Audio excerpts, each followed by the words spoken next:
Un ami imaginaire? Comme le rapporte la Dépêche, l'avocat des parties civiles dans le cadre de l'affaire Jubillar, Mourad Batik, a pris la parole en avril 2022 après que 5 membres de la famille de Delphine Jubillar aient été entendus par des juges d'instruction. Selon l'avocat, le principal suspect qui a été mis en examen pour meurtre sur conjoint en juin 2021 refuse de coopérer. Cédric Jubillar fait une obstruction effrénée à l'enquête a-t-il commencé, avant de préciser, il avait probablement des choses à se reprocher. Quand les gendarmes lui demandent de déverrouiller son téléphone, le jeudi 16 décembre 2020, après la disparition, pour accéder à son compte Google, note de la rédaction, il donne 3 faux codes reprend l'avocat. Mais ces faux codes ne seraient pas la seule chose à avoir empêché les enquêteurs de faire leur travail puisque Cédric Jubillar dit par la suite quelque chose qui va encore brouiller les pistes.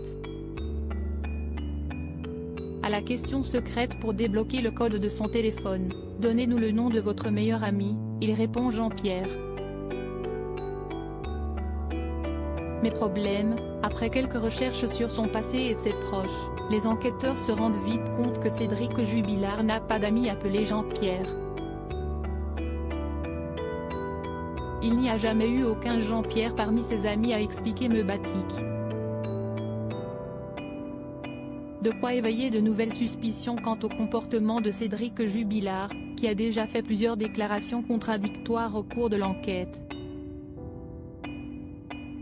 Toujours selon la Dépêche, l'avocat des parties civiles a bien pointé du doigt l'attitude de Cédric Jubillar, qui a donné un certain nombre de pistes de manière presque compulsive.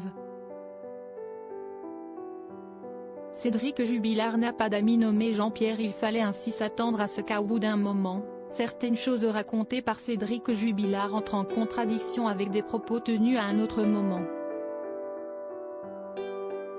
Difficile en effet de ne pas se contredire au cours d'une enquête qui dure déjà depuis presque 1 an et demi.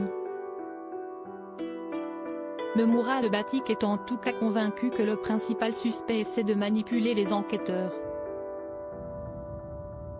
Il a parlé de djihad, il a parlé de témoins de Jéhovah. Et si est ce qu'il fait depuis le début.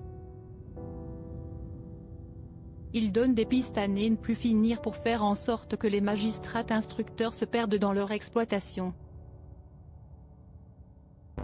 Il ne reste qu'une aujourd'hui, celle de Cédric Jubillar.